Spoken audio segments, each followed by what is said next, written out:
السلام عليكم ورحمة الله وبركاته. برنامج لمن يجرأ فقط تاع البارح ما كملتوش، أنا ما كملتوش خاطر فما شيء يوتر الأعصاب بصراحة وتفد هكا تقلق يعني. إذا كان الشيخ خميس الماجري مع كل احترامي للشيخ يعتبر وأن القذقاذي شهيد، فاللي تقتلوا اللي يقتلهم القذقاذي هما طاغوت، سواء كان شكري بالعيد او غير شكري بالعيد. ينجم يكون راهو القذقاذي ما قتلش شكري بالعيد لكن جهه اخرى قتلته. اما المهم اللي يحمل سلاح على الدوله واللي ثابت عليه في عمليه رواد اللي سميناها، انا سميتها دون لو طون غزوه البشكوتو، وشاهدوا ذاك الشيء، ذاك الوقائع المادية شاهدها وكيل الجمهورية. ملف كما هذا بالوقائع هذه يرفع إلى القضاء، ما تصورش القضاء مشي برا القذقاذي، ما تصورش. وبالتالي كي نقولوا القذقاذي اللي هو شهيد يعني يا شباب السيد هذا أحسبه شهيد، دونك زيد تشجعهم.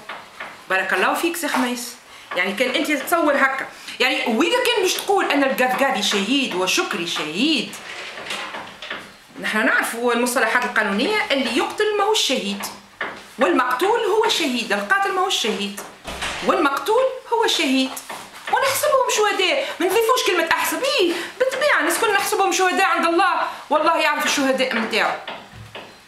هذاك علاش أنا ما كملتوش البرنامج. ثم موضوع الارهاب هذايا موضوع كبير برشا. اهلا طه شويه عايش ولدي.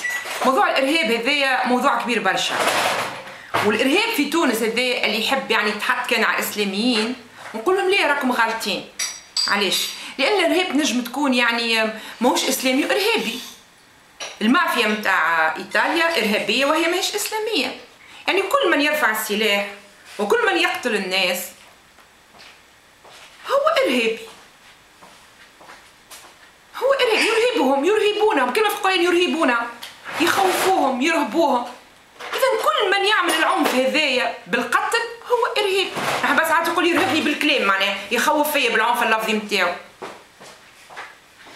نرجعوا توا لعنا وخبرنا، وأن أنا قيت على الفيسبوك شريط ويقول آخر ما يعني يقتلي خليتها الحلقة ما كملتهاش، شريط يجي يحكيو على شو اسمه من بين ما حكاو يحكيو على الرويسي ذا العراف، واللي انا كتبت فيه ستاتيو سابقا وقلت ان السيد هذايا انا نعرف اللي هو عراف، واللي ذكرت واقع في ستاتيو وقعت لي انا في ببنات مع زملائي، وثم قلت شوفوا يعني جريدة الصريح ولا الشروق باش تلقاو فيها الاعلانات نتاعو، فهمتني؟ خاطر انا اليبوك نقرا الشروق ونقرا الصريح، دونك معناها نسيت انهي منهم خاطر ما اهتمش به موضوع زي العرافه، لكن التصويره نتاعو هذيك انا نعرفها كانوا يعملوا اعلانات باش يقولوا هذايا انسان ما فماش كيفه يدير يتجمد الماء يجيب كل شيء، وثم نعرف اللي هو عراف ليلى بن علي، وهذا عرفته من زملائي.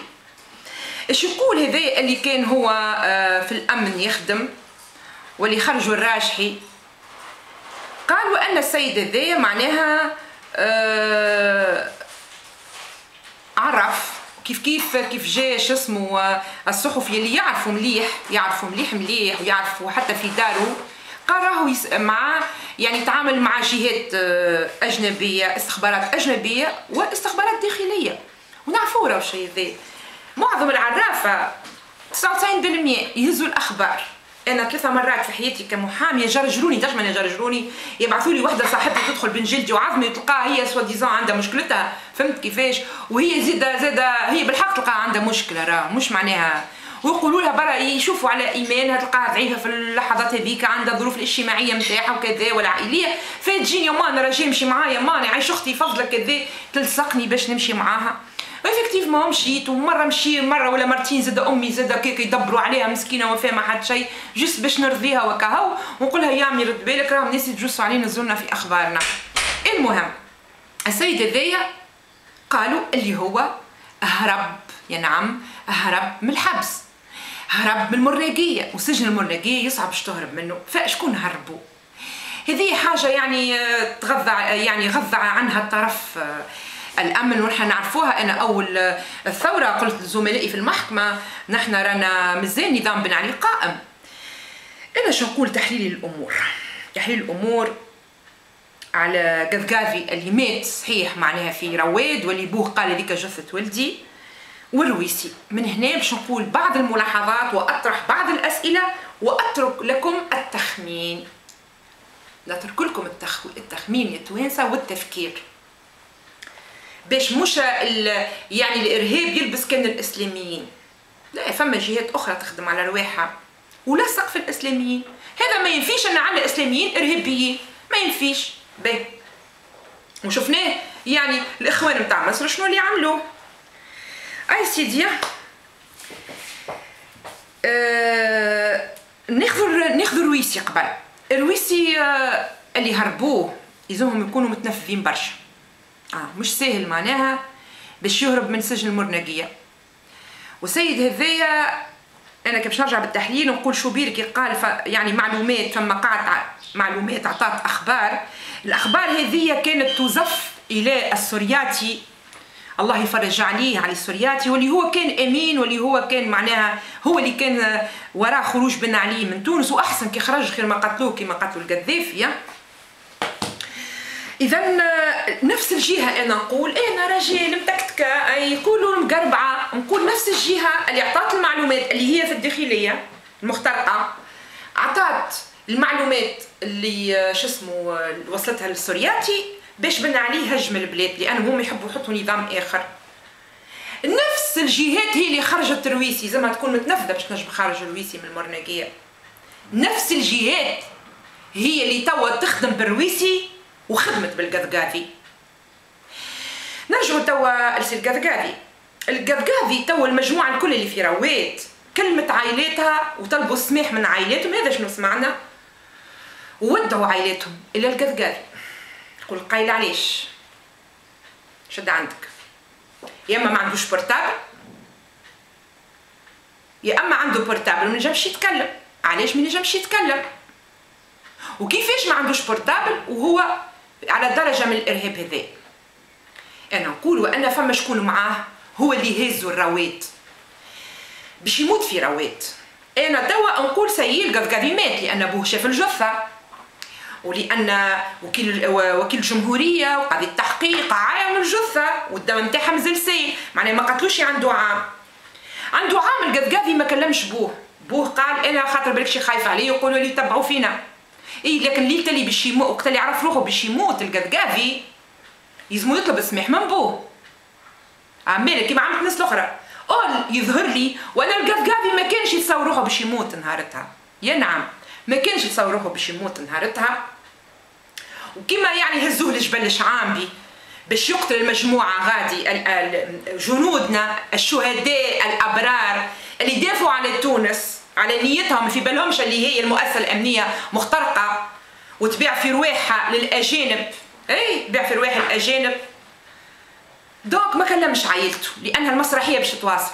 ما كلمش عائلته، ومن بعد تدنكو يلزموا يتقتل القذقاذي واللي ضرب بالسلاح مش يكون هو هرب من بطاحي رواد، لاني سمعت ان فما شكون هرب من بطاحي رواد واللي جاوا للخليات، ومنهم ربما اللي لهنا شدوهم في حي النسيم اللي ما يبعدش عليا بخس كيلومتر. انا داير ليلة اللي هم هبطوا لهنا في النسيم نسمع انا في الكرتوش، باهي.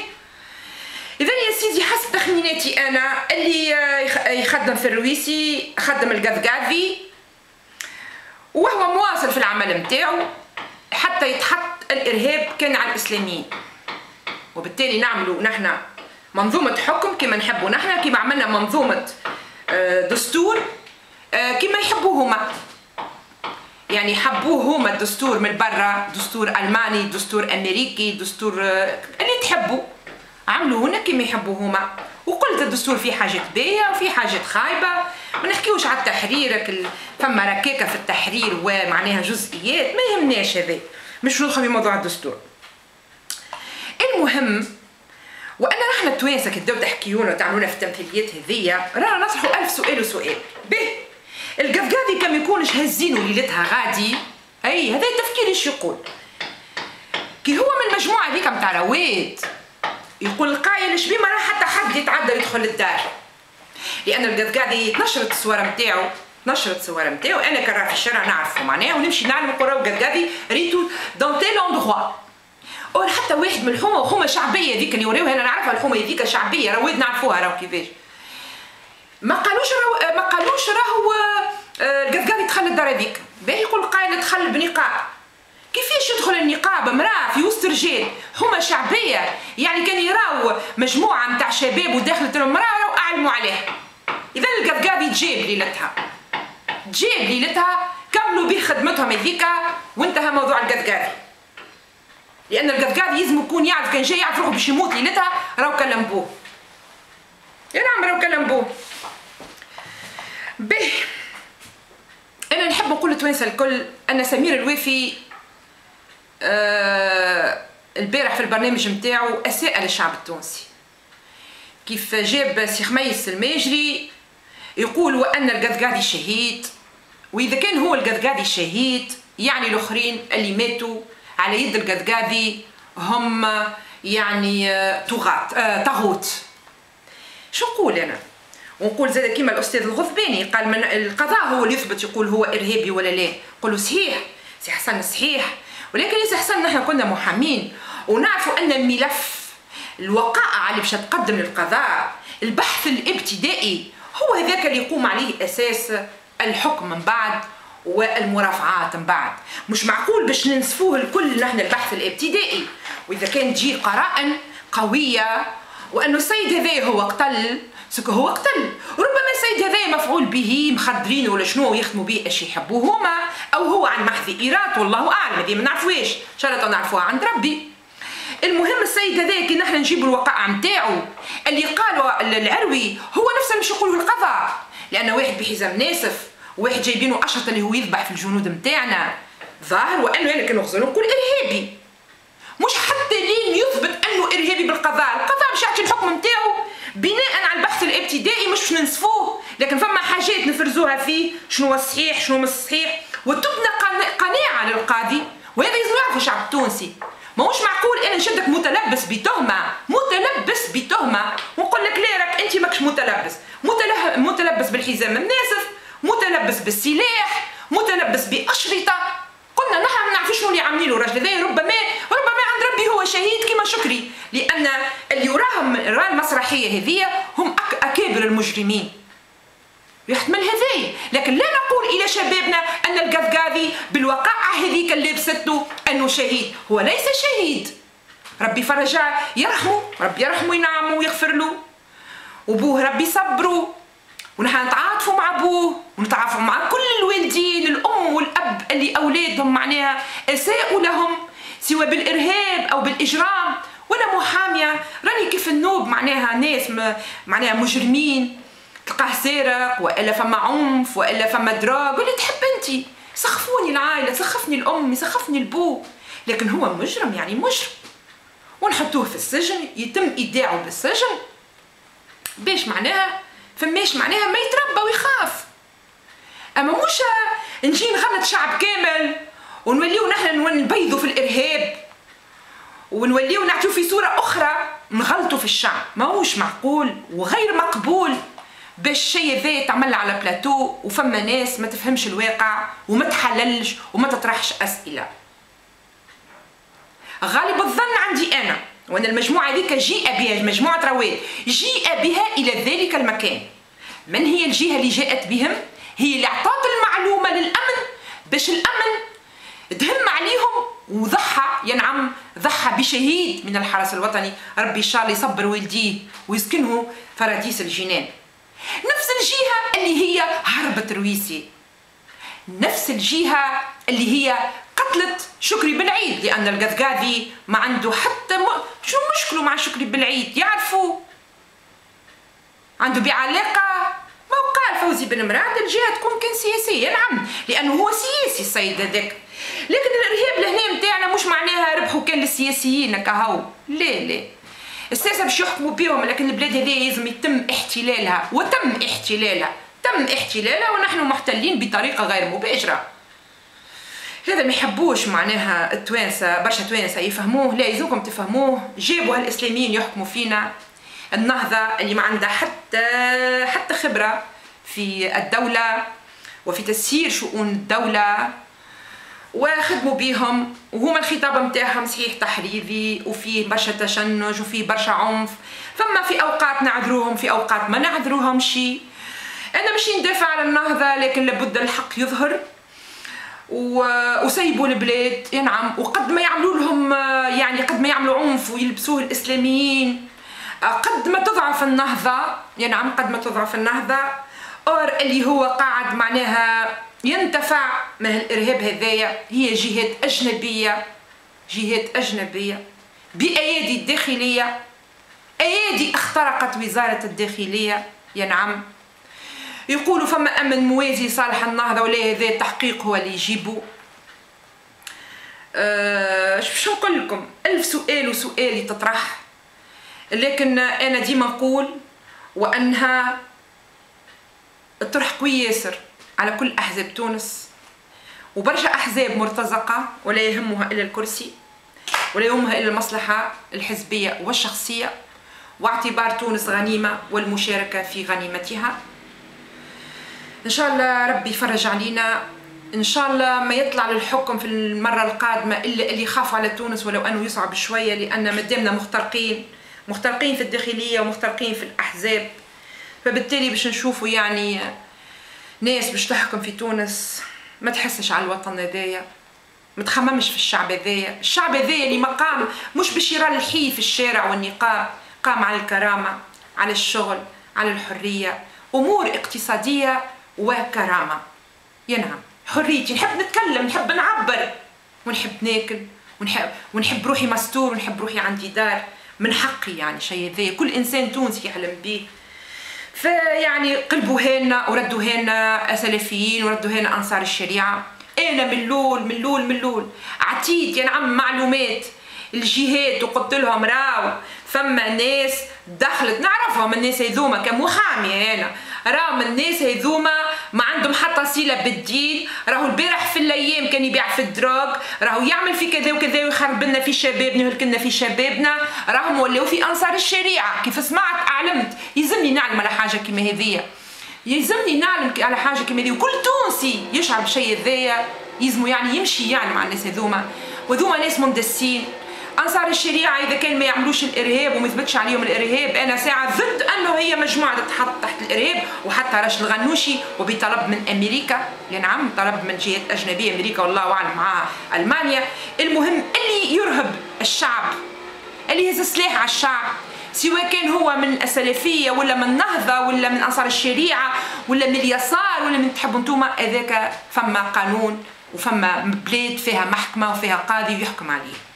ولكن المحاكمات الجماعيه هذه غير مقبوله في دوله ماشيه في مسار الديمقراطيه.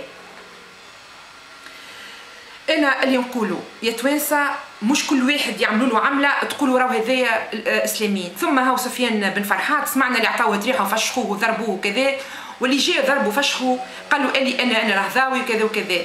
يا اخي اللي باش يفشخ ويهرب يعطي الهويه نتاعو؟ ما يعطيش الهويه نتاعو، يعطيه تريحه ويفشخ ويفصح برا لوج عليه شكون هذا. اما كي يقول له الكلام هذايا معناها فما جهه معينه اللي هي نفس جهه الرويسي والقذقاذ يدروا شكون اللي يستعملوا فيهم، يحبوا يعني يزيدوا يكبروها على النهضه، وربما الله اعلم يطلعوش مع مندسين في النهضه. انا لا اعلم ذلك، لكن السؤال يطرح على محاميه على قاضي. يا اخي انا ولا العاقل زاده سبحان الله، يا اخي انا باش نعطيكم فشخ ونهرب، علاش نعطي فيه هويتي ولشكون ننتمي؟ فيقوا يعيشكم ومش معزن ولو طار. ويزلنا كي يبداو يحكيو معانا الاعلام يخرجونا معناها في اخراج اللي يحبوا عليهم هما، الاسئله تطرح نفسها راه. فكل سؤال لابد انت تقول شنو تنجم تكون الاجابه ابوبخي. نحن ما عندناش ملفات تحقيق قدامنا، ما عندناش، فما محامين عندهم الملفات هذه، لكن كشعب بامكاننا طرح بعض الاسئله. وفوزي بن مراد يقال وانه مات مقتولا، يعني عم وكلوه له في كسكروت. لو فات فوزي بن مراد الله يرحمه وينعمه وان شاء الله هو شهيد يا ربي. فوزي بن مراد وقت اللي يقول جهه سياسيه المستنفعه من قتل شكري بالعيد، وجاتو معلومات قال المعلومات هذه انا معناها يعني يرجعها المعلومات هذه، يرجعها في مخه ويعتبرها ان هي عندها وزنها. فقتلوه فوزي بن مراد باش ما يقولش على الجهه هذيك، وتتخلط الاوراق وتقعد الاوراق ديما مخلطه، وديما برا حطوا فك انصار الشريعه برا كذا برا كذا. انا فما اخر الشريط شو نقول؟ ما نحن عندنا ناس مندسه في مجموعه انصار الشريعه ومجموعه السلفيين. يا خويا شو والله تم شافق عليه برشا ناس. فما يعني كي تمشي تحللهم البول نتاعهم، تحللهم البول نتاعهم وتشوف الناس هذوما واللي الدم نتاعهم، تشوفهم يعني يزطلوا ولا يسكروا ولا. كان لقيتو يزطل ويسكر اعرفوا راهو مش من انصار الشريعه، وراهو ذاك مندس ويخدموا به في خدمه من برا. اما هذي ما يحبوش يعملوها ويقول لك باش نعملوها باش نوقفوا الناس. لا انتم كي تحبوا البلاد هذه تفرزوا شكون الارهابي من غير الارهابي، يا نعم تنجم انت ناس مشكوك فيهم تعديه على التحليل تعرفوا شكون.